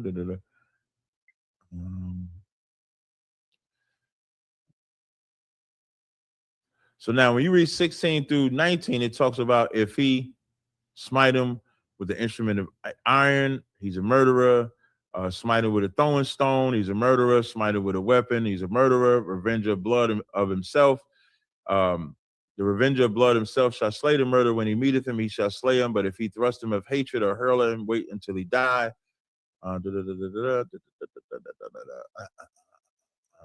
Then in 23, I'm sorry, not 20, 24, it says, then the congregation shall judge between the slayer and revenger of blood according to these judgments. And the congregation shall deliver the slayer out of the hand of the revenger of blood, and the congregation shall restore him to the city of refuge, whether he was fled, and he shall abide into it unto death of the high priest, which was anointed of holy oil. That's his question, right? Come on. Because the high priest gave the order. Once that high priest gives the order, that order is null and void once he passes away, because the next high priest may not keep that order. That's all. All right. Is the revenger of blood, is that like executioner? Yes. That's what the revenger of blood is. All right. Next question. So we got a question from Montreal. Mm-hmm. Hey, Shalom, Cappy. How about some Shabbat? One. Yeah, some Shabbat. What's going on? Everything to Wab, sir. Mm-hmm. I'm good to go. What's going on? If I could, just 2 quick questions. One of them is a breakdown of Daniel chapter 8, verse 3. If I could, I don't want. Okay. It says, then I lifted up mine eyes and saw, and behold, there stood before the river a ram, which had 2 horns, and the 2 horns were high, but one was higher than the other, and the higher came up last. My question is, what does this ram and the 2 horns represent? I'll probably have to ask Jenna Hyman about the rams, all right? Kawakan, sir. Mm-hmm. My other question is in Exodus chapter 32, when they were making the golden calf, basically, did Aaron make the golden calf because he lost faith, or because he was scared of the people? Exodus 32, which verse did he make him make the ram? So like in Exodus chapter 32, I can start at verse 2, or for context, verse 1. And when the people saw that Moses delayed to come down out of the mount, the people gathered themselves together unto Aaron and said unto him, up, make us gods, which shall go before us, for as for this Moses, the man that brought us up out of the land of Egypt, we wot not what is become of him. Verse 2, and Aaron said, so now repeat your question again. The question is, did Aaron did Aaron make the golden calf for the people because he was scared of them, or because he lost faith himself? I wouldn't say scared, but I would say peer pressure. Karawakan, sir. That's what I would say. Karawakan, sir. Moses was the strength. Aaron was the backup of that strength. Moses is gone, so Aaron doesn't have the strength that he has when Moses gets there. That's all. Aaron gave in to the peer pressure of the people. Karawakan, sir. One. No sweat. That was it. All right. Next question. Karawakan. Got a question in the comments. Shalom, young man Tim checking in from Oklahoma. Got a question, Cap. Did Peter commit sin when he denied Christ? And if so, what's the law that he violated? No. When you talk about when he denied him thrice, well, Yahushua told him that he would do that. Peter had a moment of fear. That's what Peter had.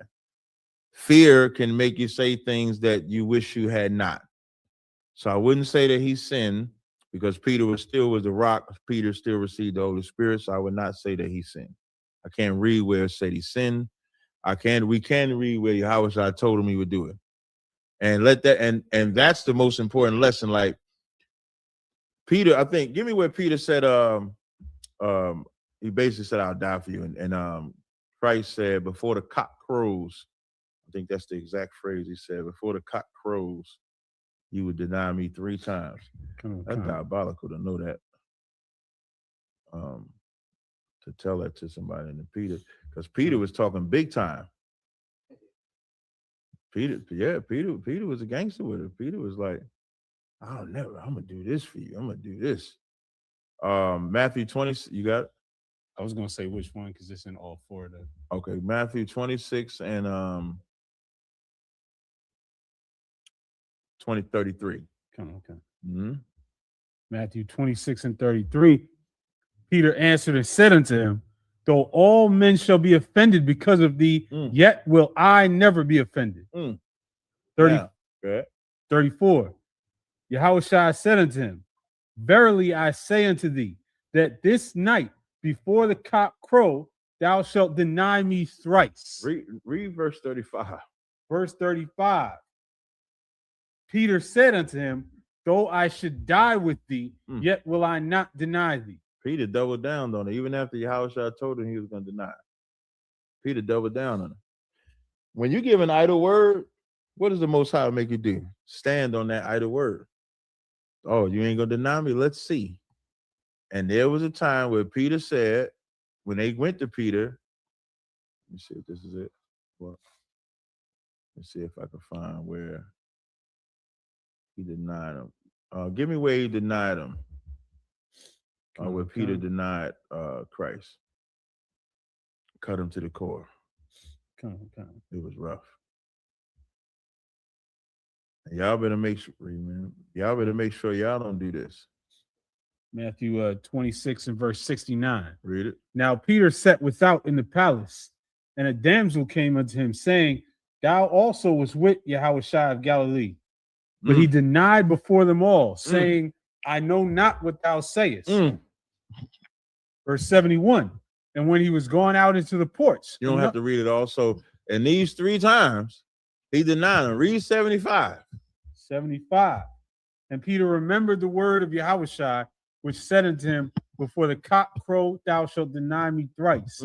And he went out and wept bitterly. Peter feared death. He feared the people. He feared the ramifications that came with it. And he had to learn that lesson. Let you learn that lesson too. Don't get out there talking about, man, I'm serving the Most High till I die. Okay, we gonna see. You might lose a job, might lose a rib, might lose your man, might lose your kids, might lose all of that. Let's see if you curse the Most High or reject the Most High when you go through the same exact thing. So I can't read where it says he sinned. I can't read even where it said he was punished. I can't read where he was still the rock. So I wouldn't say he sinned because I can't read that. But I will say he was afraid. What you want to ask? It's like I was gonna ask, is it more like prophecy fulfilling? No, it's just knowing them. It's just knowing the men that labor among you. So he knew Peter talked it. But he ain't necessarily walking. I know a lot of y'all that talk it, don't walk it. I want to build this camp. Go ahead and do it. Come on, sir. Damn, it's been 7 months. I ain't seen a class. I ain't seen one brother come in here from his own. Not one. Hey, brother, you got a report? It's getting there. You know what I mean? I'm handing out some flyers. I'm doing okay. All right, brother. All right. Remember, you said you wanted this camp. Happens all the time. That's all that is. All right. Next. Come on, Chicago got a question. What's up, Chicago? I can't hear you out. Hey, shalom, Cap. Yabashim Yashar Barakatah, sir. Hey, Yabashim Barakatah. What's going on, mighty man? Not much, Adawan. Brother has a question real quick. He wanted a breakdown on the book of Luke, chapter 12, verse 49 and 50. So he wanted to know if this was Salaki. Let me find what the brother said, sir. Just He wanted to know if this was talking about baptism or an actual fire, like the fire that Christ gonna deliver on brothers. And me, I'd like to know if this is a scripture that could be used when we talk about how Christ said he's gonna baptize with fire and not water. If this is account of the water baptism off this scripture. I would like to know this Luke 12 and 49, you said? 49 and 50, sir. I'll read it. Okay. Book of Luke, chapter 12 and verse 49. I am come to send fire on the earth. And what will I if it be already kindled? Verse 50. But I have a baptism to be baptized with. And how am I straitened till it be accomplished? And he wants to know what? Is this talking about baptism or like an actual fire? No, okay. So when you think of baptism, right? When I'm saying you, not you general, but when we think of baptism is like something that you experience, something that you go through that's symbolic for something else. So in reverse, when you read verse 50, it says, but I have a baptism to be baptized with. What baptism is he talking about? Well, Salaki, sir, would that be his death? Yeah, the stripes that came before it, being beat, the crown on his heads. So when verse 49 says, I am come to send fire on earth, and what will I if it already be kindled? That's a question, right? Right. When he's coming to send fire on earth, what does that mean? Salaki, so would that be when he comes back to like when it said he's going to separate like father and mother, he gonna cause adversity in the household? When he come back, he ain't separating father and mother. Did you say something? When he coming back, then he coming back to whoop ass. That's the fire. That's the fire he talking about. He ain't talking about no he ain't talking about no damn regular fire. He talking about the ass whooping he about to put on this place. That's what he's talking about. You follow me? Wakan. Got me with my crown all fucked up, man. I'm light skinned, man. We can't be out here looking like that. Hey, I feel your pain, sir. So when he says, I come to send fire on earth, what if he already be kindled? That's a question mark, because that fire is kindled. But it's not the fire that he's going to bring. But the fire that's already kindled is the destruction that is going to be happening when he comes. Then he says, but I have a baptism be baptized with. That's how you know baptism is just a process. Like, because of Christianity, we looking at baptism like being submerged in water. Right. And baptism is what John did as a baptism, prepared you for something. And then the water is irrelevant. The preparation is the important part. Because Christ used the same word. John used the same word of Christ when he said he's going to baptize you. He didn't use water, but it did prepare you. It prepared you. It restored you. You had to go through something. So Christ is saying he has to go through something. Like I have a baptism to be baptized with. How am I straightened till it be accomplished? Meaning, how am I right? Straightened is like, how am I upright until that be accomplished? The better way to understand that is, how can you receive anything unless you go through your baptism? If you don't go through your fire, if you don't go through your pain, if you don't go through your submersion, your change, how can you be straightened? Christ can't receive the fire that he's going to bring unless he first goes through the baptism. Read 51. Khan, verse 51. Suppose ye that I am come to give peace on earth. I tell you, nay, but rather division. Now, this goes into what he was doing the first time. He didn't come here to bring peace on earth, because you cannot have peace until you can win the war. Right. You have to come here to fight. So when he came here the first time, he came here for a division. That division was spiritual. You shall know the truth shall make you free. We ain't been in the bondage under no man, but the servants of sin, you are in bondage. So as he frees them from bondage, it breaks up homes. Y'all know this because when you free us from the bondage of the sins of this place, you lose your kids, you lose your woman, you lose your man, you lose friends, you lose jobs. That's what you have to go through. That's your baptism. So no, it's not talking about John's baptism or Christ's baptism in that sense. It's talking about Christ's personal baptism that he had to go through, and the baptism we can go through. You can use it that way. Khan. The water, sir, that was heavy. Hey, no sweat, Most High Christ. All right. So we got a question in the comments. In Deuteronomy 21:10, are Israelites given permission to take wives of the enemy? Damn. So we only can go to war after we kill them. I mean, we can only marry white women. Just think about that. Y'all love them white women so much. Y'all can't wait to kill their white counterparts so you can sleep with them. Now, if I was to take this the way that fake Israelites take it, you know that means that you're the bitch. Because the white man won the war against us. Damn. So you're their concubine. You're the pet. You're the one they walk on a leash like, look, here's my nigger. He has a huge penis, though. He gives me everything I want. That's white man or woman, just for the record. You know, white man love rod up his butt. That's all of it.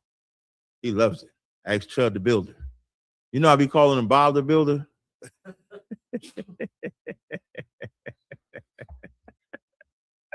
This scripture, when you read, I think the chapter above or the chapter before, it's talk about us when we go to war with each other. We are the enemies of each other. A good example of this war is when the tribes of Israel went to war with Benjamin for what they did to that man. Remember that man cut up his wife in all them different pieces? They went to war over that. And then when the war was over, they said, we pledged not to give our daughters to the Benjamites. And then they had a party. And they said, whoever them Benjamites catch at the party, that's who they get. You know, Israelites teach they was graping the women. Y'all ain't got no game, man.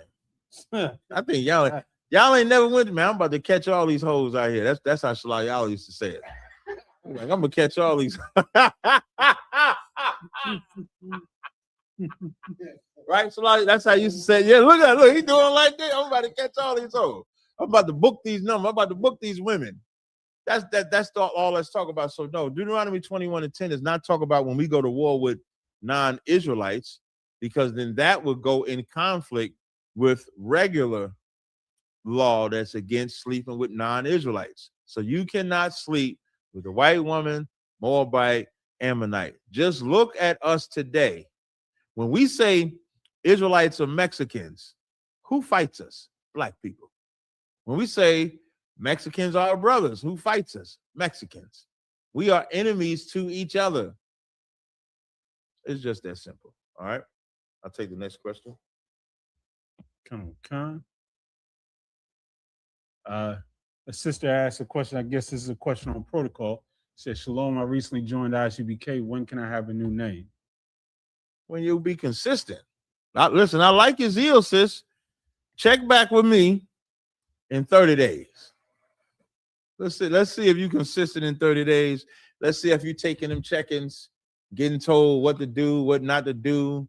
Get out of this room. Stop watching on this room. You sister that be on that goddamn TikTok, you better conduct yourselves properly. If I see one of you sisters acting unseemly, I'ma publicly check you. Just like I would publicly check a brother. I don't want to see no sisters on TikTok. I'm borderline against you even having a room on TikTok. It invites the demon of wanting to do what? Teach. Be a leader. Be somebody. So when you go check with your whatever zone you in, sis, just check with him in about a month. Let's see if you're still here. When you get told you can't talk that way, sis. You can't wear that. You can't do this. You can't do that. You know, we got some beautiful sisters in here. I love them all, but they did not come here without refining themselves. So you get your name, the more that you refine yourself. And you can also get your name by how unrefined you are. You know what that means? You don't get no name. If they say your name and they be like, oh, that's what you don't know. That's a name you can have. You know, the Bible says, let not a stain be in your honor and keep the preeminence of thy name. Your name should mean something. The reason why I can pick on Shalayala, because his name means something. So nothing I joke about him is real, so he can laugh at me. Ha ha ha, oh, Cap, you funny Cap. You this Cap. Let him have a horrible reputation, though. He would look at me like, damn, you still picking on me, Cap? Damn, I told you I'm trying to get better. I'm trying to do this. But he can laugh because he has a preeminence in his name. He does not have a stain in his name.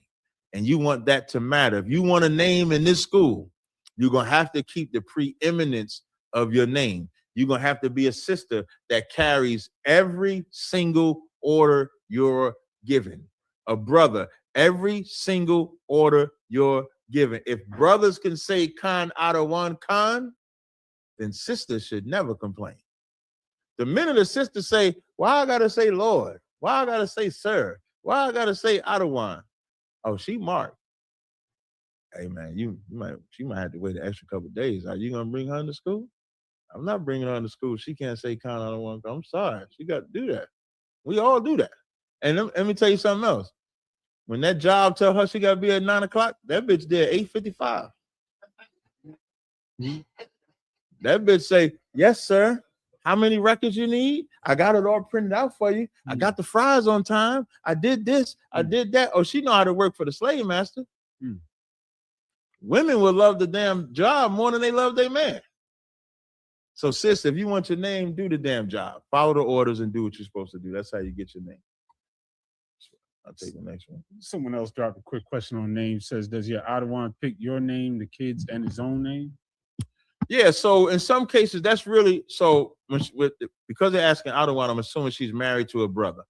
So it's up to the brother. The brother can still come to the school to get the name that he wants for his woman. That's his prerogative. And he could still have the school do it, but it would be a name that he picked. He can then pick the names for his children, still have the school do it, but he picked the names. So that would be up to the husband at that time. Dallas has a question. What's up, Dallas? I can't hear you, Dallas.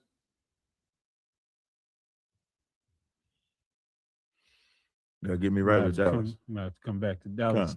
Sahara put in the comments, why did you tell God Logic that Christ had the desire to sin? The Bible never said that. Somebody go to Romans 8th chapter. Romans the 8th chapter. Somebody go to Romans 8 and somebody goes to Hebrews 2 and 16. You're going to read Romans 8 and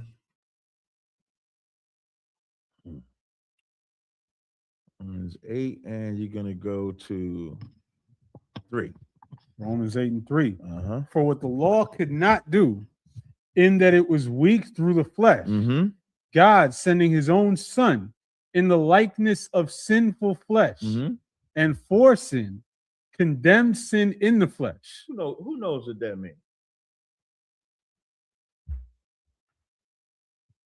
Who knows what that means? And let me give y'all a caveat to understand this question.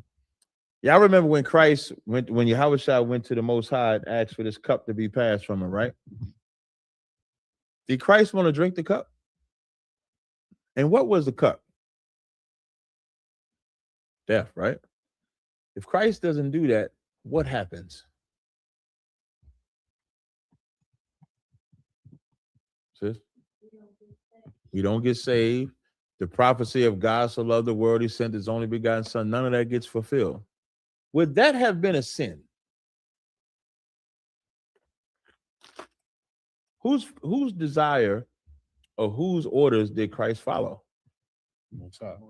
He said, nevertheless, not my will be done, but your will be done.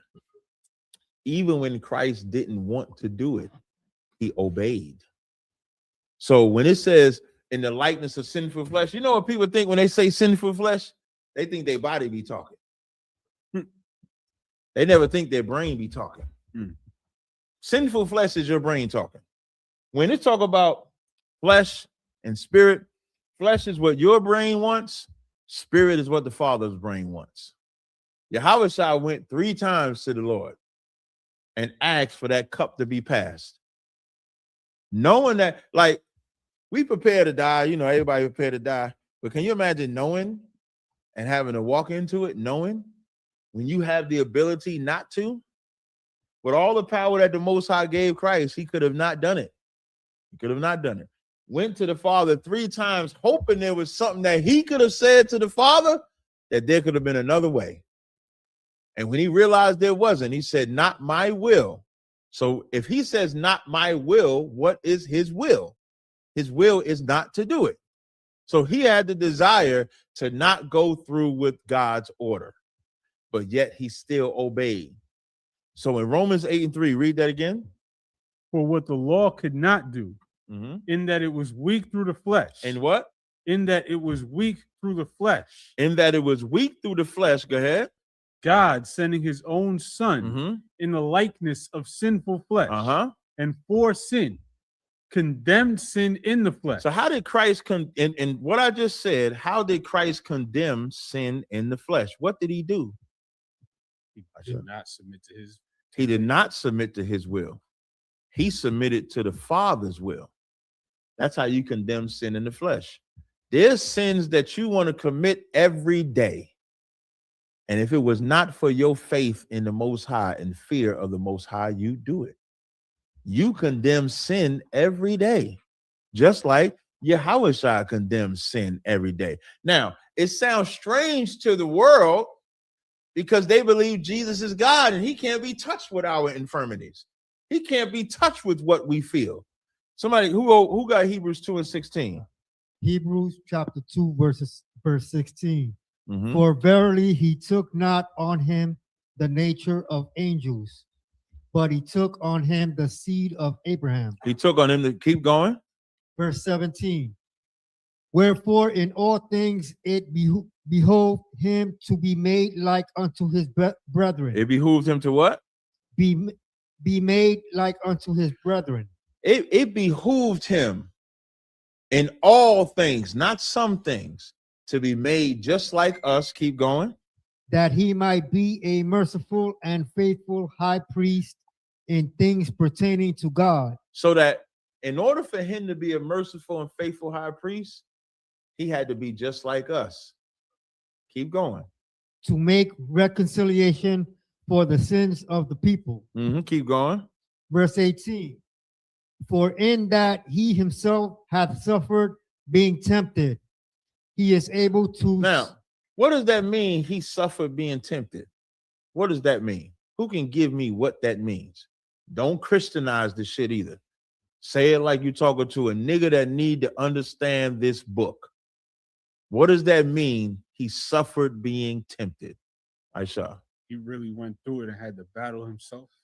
That's true. Give me more. That's true. That wasn't Christian. Good. Meaning? That's right. That's the suffering.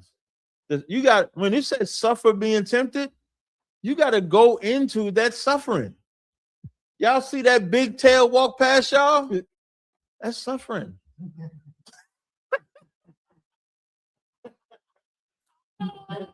I had a brother. Listen, I was on TikTok today. I'm talking to a brother, and the brother's trying to say he want to go to heaven and see his mama. I'm telling him, you don't go to heaven and see your mama. But because he was stuck on that, I dealt with heaven and hell from his lens. And then I asked him, I said, well, let me ask you something. Your mama's in heaven, right? He said, yeah.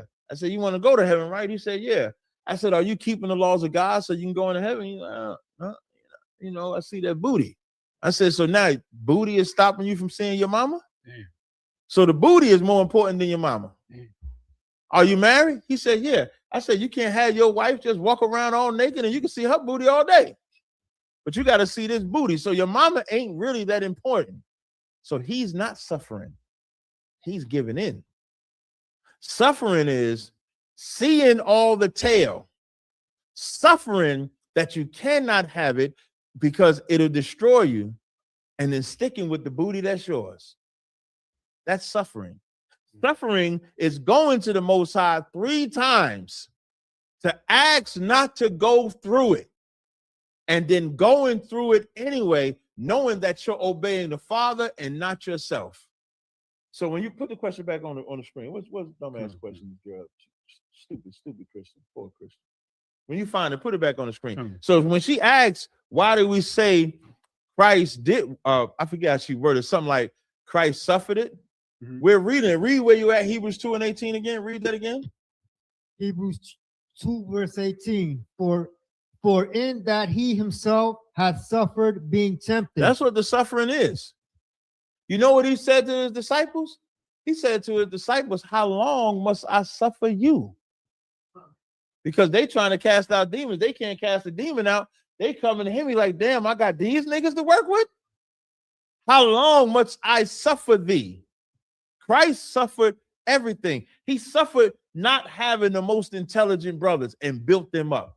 He suffered having to die for niggas that hated him and did it. And listen, it was so cold when he said, forgive them, Father, for they know not what they do. Read the rest of it.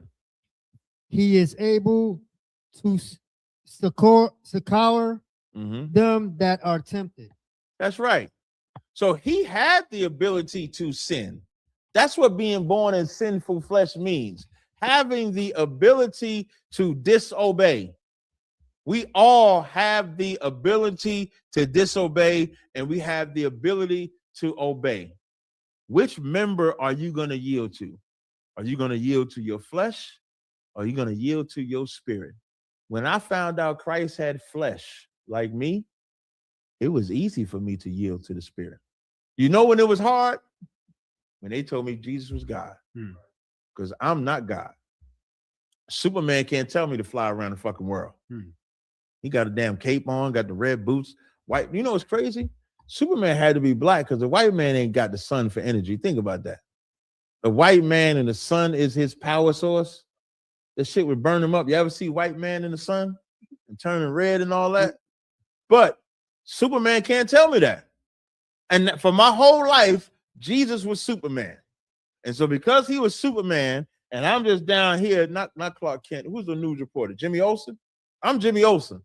So we both can't, we both news reporters, but he's Superman. He can fly around. Then I find out I'm part of the Justice League like Jesus. So if he could do it, I could do it.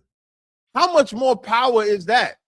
That's why it says in that he suffered being tempted, he is able to secure them. Because when he comes and checks you for not obeying God, you can't say, well, you Superman. He can say, nigga, I died for you. I took this pain for you. I took rejection. You getting rejected by this person. I got rejected by people after I raised a man from the dead. Who you raised from the dead? That's how he secures you. The little bit of persecution you go through is nothing compared to what Christ did. And Christ still went to the Father and not wanted to do it. So Christ had the ability to sin. That's what Romans the 8th chapter is talking about. He had the ability to sin and did not. And we supposed to know if he had the ability and not do it and then told us to be like him, if you're Christ-like, then you should not be sinning. If you're sinning, then you're not Christ-like. All right? What time we got? 9:07. What you got? What you got? Officer Tabazar also posted Hebrews 4:15. Let's read Hebrews 4:15. Hebrews 4:15. For we have not an high priest which cannot be touched with the feeling of our infirmities, but was in all points tempted like as we are. He was what? In all points tempted like as we are. Tabazar, you know Tabazar. I told you. I think the last time I talked about Tabazar, I told y'all that nigga don't smile. That nigga just pull precepts. That nigga don't smile. He don't do nothing. Hey, get him Hebrews 4:15. Tell me to read that. Con out of one con. That's an excellent brother, man. I love that brother. Yeah, I love that brother, man. But that's a good scripture. For we have not a having high priest that cannot be touched with the feeling of our infirmity. Touch meaning experience. That's what the touch means. The touch don't mean this. The touch mean having our experience. And you know why that's important? When y'all go talk out to young men in the world, if you ain't grew up without a daddy, they won't hear you. In order for them to hear you, you gotta lead. You gotta damn near lead with, I ain't have a father neither. Now they hear you. My father was on drugs too. Now they hear you. So when squares talk to them, they don't want to hear from the square. You gotta let squares talk to squares. You gotta let street niggas talk to street niggas. When a street nigga talking to a street nigga, you know why they listen? What do they call them? They call them OGs. You know why they call them OGs? Because they respect them coming from their neighborhood. So Christ is the big OG that felt our infirmities. So when we go to him with it, we ain't going to him with something that he ain't felt before. There ain't nothing that you going through that he can't say, yeah, you know, I went through that. I know how to handle it. Now, if you make him the opposite of that, if you make him a man that did not feel our infirmities, if you make him a man that did not have the desire to sin, then he can't talk to me. He can't even relate to me. Even junkies only want to talk to former junkies. You had to at least smoke weed. Be addicted to weed is something. Lose a job over weed is something. If you ain't did that, alcoholism. If you ain't never got drunk, threw up, crashed the car, did something, vomited, woke up, ain't know where the fuck you was, and you go talk to an alcoholic, that shit gonna go in one ear and out the fucking other. Because you got to be one of them to be one of them. And so Christ was one of us. Christ had the desire to sin and did not sin. So when he tells you don't sin, he's speaking from experience. With that, you want to say something, Yadazar? With that, I'll pass the class to priest and officer Yadazar. Clap it up for the class. Oh, if I could real quick. Real quick. General Muhammad did not teach today, but he will be teaching It's going to be a weekend takeover. Commanding General Yohanan going. Yeah, right. Make sure y'all in DC for that. Friday's class in DC. Make sure y'all in the building for that. All right. Christ, clap it up for the class. And